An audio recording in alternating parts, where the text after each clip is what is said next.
A temperatura necessária para que a água entre em ebulição é de 100 graus Celsius no nível do mar. Porém, essa temperatura depende da pressão atmosférica. Como no Monte Everest, onde a pressão atmosférica é menor, então a temperatura para que se chegue num ponto de ebulição também é menor, com cerca de mais ou menos 71 graus Celsius. Em contrapartida, se um recipiente com água fosse aquecido abaixo do nível do mar, onde a pressão atmosférica é maior, a temperatura para se aquecer aquela água, fazendo com que ela chegue ao ponto de ebulição, seria também maior, mais ou menos cerca de 120 graus Celsius. É importante trazermos duas definições, o ponto de ebulição e de pressão de vapor. O ponto de ebulição pode ser definido dessa forma: quando aquecemos a água, fornecemos energia ao sistema na forma de calor. No início, são formadas bolhas no fundo do recipiente. Quando continuamos, fornecemos energia ao sistema. A temperatura vai aumentando e a pressão da bolha também, até que a pressão da bolha se iguale com a pressão atmosférica, fazendo com que ela venha para a superfície e ocorra a ebulição. Já a pressão de vapor é a pressão que o vapor exerce sobre o líquido. A temperatura e a força intermolecular do líquido interferem nisso. Colocando isso em prática, temos o experimento da seringa, onde pegamos água quente e enchemos 1/4 da seringa. Após isso, tampamos a entrada e puxamos o embolo. Com isso, diminuímos a pressão interna e fazemos com que a água entre em ebulição numa temperatura inferior a 100 graus Celsius. Como falado antes, ao puxarmos o embolo da seringa, estamos diminuindo a pressão em seu interior. E ao diminuirmos a pressão, estamos tornando a ebulição da água mais fácil. Ou seja, possibilitamos que ela entre em ebulição em uma temperatura menor. Esse experimento representa a inversão da panela de pressão, onde aumentamos a pressão interna para que a água entre em ebulição e em uma temperatura maior, de mais ou menos cerca de 120 graus Celsius, fazendo assim com que o alimento venha a cozinhar mais rápido. Então, esse é o nosso experimento de pressão de vapor. Oi, gente, eu sou o Henrique, eu fiquei responsável pela propriedade da tonoscopia, né? E para dar um breve resumo sobre o que seria a tonoscopia ela é a propriedade coligativa que está relacionada ali com a diminuição da pressão máxima de vapor da solução, causada ali pela adição de um soluto em comparação com a pressão de vapor do solvente puro. Se a gente adicionar ali um soluto não volátil em um solvente, ocorre então a diminuição da pressão de vapor e, consequentemente, demora mais tempo ali para evaporar. A pressão do vapor, né, de um solvente puro sempre será maior do que a pressão do vapor de uma solução. E com a adição das partículas do soluto vai se intensificar as forças atrativas moleculares e diminuir então a pressão ali do que seria a pressão de vapor do solvente. Ou seja, concluímos então que a tonoscopia ela não depende da natureza da substância, mas sim da quantidade de partículas adicionadas em determinado volume de solvente. Um exemplo do cotidiano por exemplo, se compararmos a evaporação da água com a de uma solução de água mais açúcar, veremos que onde somente tem água pura, vai se evaporar de uma forma mais rápida, assim ali sua pressão de vapor será maior. Isso ocorre porque, no caso da água, a evaporação se dá quando uma molécula localizada na superfície adquire energia cinética, o suficiente, né, para lhe romper as forças de atração com as outras moléculas. No caso, né, a força intermolecular, né? Aí, nesse caso, seria a ligação de hidrogênio. Vai se desprender, né, para fora da massa líquida.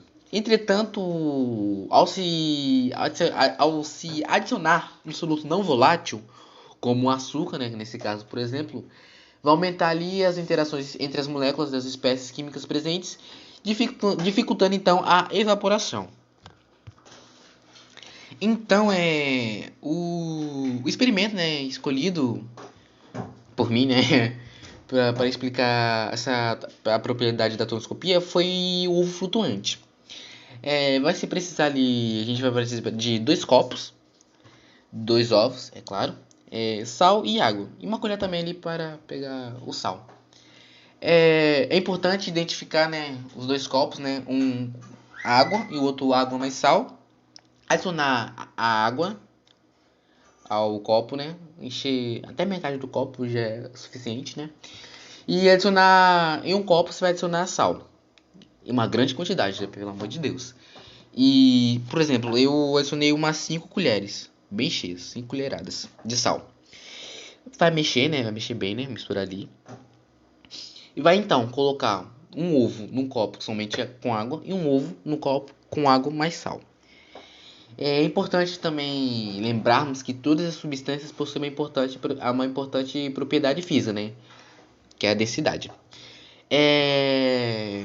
Vai se perceber, né? Vocês vão perceber que a água não, o ovo vai afundar no copo somente com água porque a sua densidade é maior que a água. Agora, quando a gente misturar a água, a água, o sal na água, a densidade vai aumentar, né? E vai passar a ser a superior à densidade do ovo.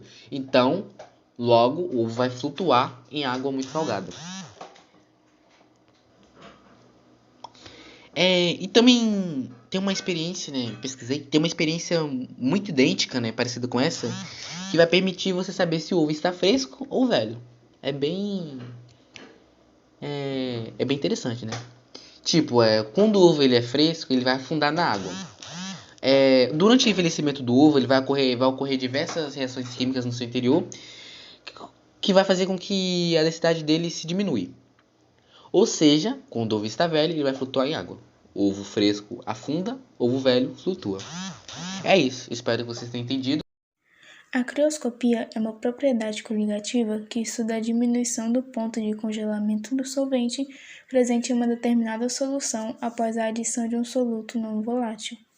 No estado líquido, os átomos das substâncias estão mais afastados uns dos outros e apresentam um grau de vibração e temperatura maior do que no estado sólido. Ao ceder calor, ocorre uma redução da vibração dos átomos e a distância entre eles se torna menor.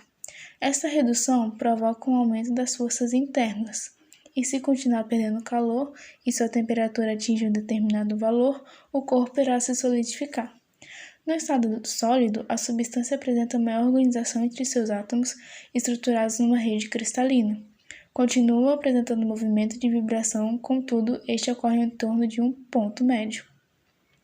E quando se é adicionado um soluto não volátil, ele atrapalha justamente esse processo. Por exemplo, ao adicionar sal ao gelo, seu ponto de solidificação diminui porque ocorre uma forte interação entre as moléculas dessas duas substâncias, dificultando assim a organização dos cristais de gelo. No experimento feito, colocamos 2 sacolinhas com água dentro de 2 vasilhas, uma com gelo triturado, álcool 70% e NaCl, que é o sal de cozinha, e a outra com apenas gelo triturado. Depois de alguns minutos, a que estava dentro da vasilha com apenas o gelo estava normal, apenas um pouco gelada. Porém, a sacolinha que estava dentro da vasilha de gelo, sal e álcool estavam com partes congeladas. A adição do sal e do álcool diminuiu a temperatura de fusão do gelo, portanto, ele passa a derreter bem mais rápido, já que a água líquida conduz melhor ao calor do que o gelo. E para isso, usa a energia do ambiente e da sacolinha, fazendo com que a energia térmica da sacolinha seja removida com maior velocidade e fazendo com que ela se congele bem mais rápido. A ebuliscopia é uma propriedade coligativa que estuda a elevação da temperatura de ebulição de solvente em uma solução. Para que um líquido entre em ebulição, é necessário aquecê-lo até que a pressão de vapor fique igual à pressão atmosférica. Mas existem algumas partículas que ficam insolúveis no meio do solvente. Então, o processo de ebulição é dificultado por conta disso, e a ebuliscopia surge para explicar esse fenômeno.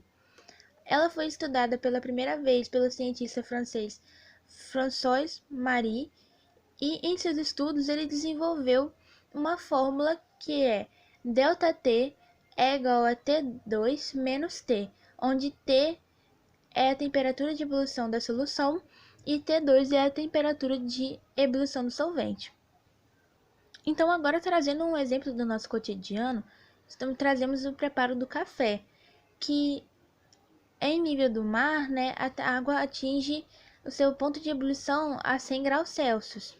Então, no preparo do café, quando a água ferve, né, quando ela entra no seu ponto de ebulição, nós colocamos açúcar, né? E o que acontece depois que a gente colocou o açúcar? A água ela vai continuar aquecendo por mais alguns instantes, atingindo uma temperatura mais elevada, né, acima de 100 graus Celsius. Então, isso causa uma tardia ebulição da água. Essa tardia ebulição da água acontece porque os cristais de açúcar, antes de serem dissolvidos pelo aquecimento, constituem partículas que vão retardar o ponto de ebulição.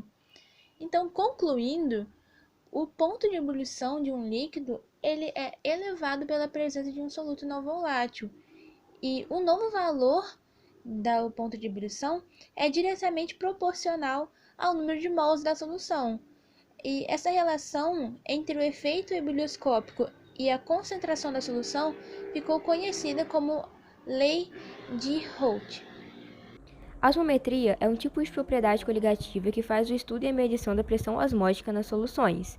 É importante lembrar que a osmose é um processo físico-químico que envolve a passagem de um solvente através de uma membrana semipermeável, que são aquelas que permitem a passagem do solvente, mas que impedem a do soluto. E a direção natural dessa passagem vai ser sempre de um meio menos concentrado, ou seja, hipotônico, para um outro mais concentrado, hipertônico, e as soluções devem sempre ser do mesmo soluto a fim de se igualar a concentração. E para impedir essa passagem natural, é utilizada a pressão osmótica, que é a pressão exercida sobre a solução, a qual impede a sua diluição pela passagem do solvente puro através da membrana semipermeável. Em outras palavras, significa que para impedir, então, que esse solvente passe para uma solução mais concentrada, é adicionada uma pressão sobre a solução concentrada. E essa pressão permite, por exemplo, que a água se movimente. O físico e químico holandês Jacobus Henxus foi responsável por postular duas leis associadas à osmometria. A primeira diz o seguinte: em temperatura constante, a pressão osmótica é diretamente proporcional à molaridade da solução. E já na segunda lei postulada por ele, nós temos o seguinte enunciado: em molaridade constante, a pressão osmótica é diretamente proporcional à temperatura absoluta da questão. Dessas frases, então, foi possível calcular a pressão osmótica das soluções moleculares diluídas utilizando-se a fórmula π é igual a mRT, sendo então que a pressão osmótica da solução em ATM é igual à molaridade da solução em mol por litro, vezes a constante universal dos gases perfeitos, que é igual a 0,082 atm por litro sobre mol por Kelvin, vezes a temperatura absoluta da solução, que é dada em Kelvin. E esses conceitos podem ser muito bem visualizados por essas duas imagens. Por exemplo, observe na primeira imagem o tubo em 1 que está sendo representado. Do lado esquerdo, há somente água pura e do lado direito há uma solução. Elas estão sendo separadas por uma membrana semipermeável e, com o tempo, a osmose começa a ocorrer. Então, o solvente do lado esquerdo começa a passar para a solução do lado direito até que a altura da solução exerça uma pressão sobre a membrana que impede que o solvente continue passando por ela. Por essa razão, a osmose para. E se quiséssemos que essa osmose nem tivesse começado, era só ter exercido desde o início uma pressão sobre o lado direito do tubo, ou seja, sobre a solução, com uma intensidade igual à pressão osmótica para a solução em questão. Desse modo, o fluxo de solvente ficaria impedido e a osmose nem ocorreria, como é possível de ser observado na segunda imagem. Então, quanto mais concentrada for a solução, ou quanto maior for a diferença de concentração entre as duas soluções que estão separadas pela membrana semipermeável, maior deverá ser a pressão osmótica que deverá ser exercida para que a osmose não ocorra. Já a interpretação microscópica da osmose, de modo bem simplista, pode considerar então que a permeabilidade seletiva está relacionada à existência de minúsculos orifícios nos materiais semipermeáveis. E esses orifícios, então, de dimensões microscópicas, possibilitam que partículas menores que eles os atravessem, mas partículas maiores não. Algumas membranas naturais, como as membranas que revestem as células e também algumas artificialmente produzidas, apresentam um caso interessante de semipermeabilidade. Permitem a passagem do solvente água, mas não de solutos nela dissolvidos. E é exatamente isso que ocorreu no experimento realizado com os ovos. Inicialmente, um ovo teve seu tamanho medido, sendo que tinha como perímetro menor medida de 13,3 cm e como perímetro maior 15,2 cm. Após essa medição, o ovo com casca e fresco foi imerso em uma solução de ácido acético, que é o vinagre, e permaneceu lá por 48 horas, ou seja, 2 dias.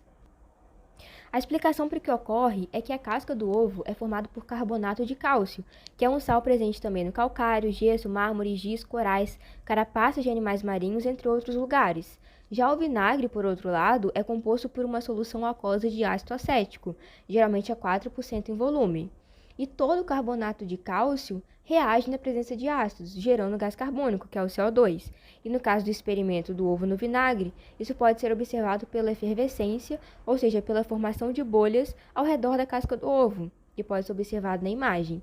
E aí, quando essas duas substâncias entram em contato, ocorre uma transformação química, ou seja, os átomos dos elementos dessas duas substâncias realizam uma espécie de troca de lugar umas com as outras, desfazendo algumas ligações e formando novas. Isso faz com que novas substâncias sejam formadas, e a reação química, então, entre o carbonato de cálcio e o ácido acético pode ser representada pelas duas equações mostradas a seguir. É possível observar, então, que o carbonato de cálcio que compunha a casca do ovo se desfaz, mas a membrana que fica ao redor do ovo, ou seja, na parte interna da sua casca, não reage, ou seja, ela não se desfaz, porém ela se torna elástica. Então, o ovo, que é uma célula animal, possui essa membrana que não se desfaz, que é uma membrana semipermeável, que, como já foi explicada, permite que o solvente atravesse o ovo de dentro para fora ou de fora para dentro, mas ela não permite a passagem do soluto. Então, uma vez que esse carbonato de cálcio for removido pelo vinagre através da reação, ou seja, uma vez que ele ficar descalcificado, só vai sobrar aquela membrana semipermeável. E com isso, o líquido, no caso a água, vai poder entrar ou sair do ovo dependendo das circunstâncias.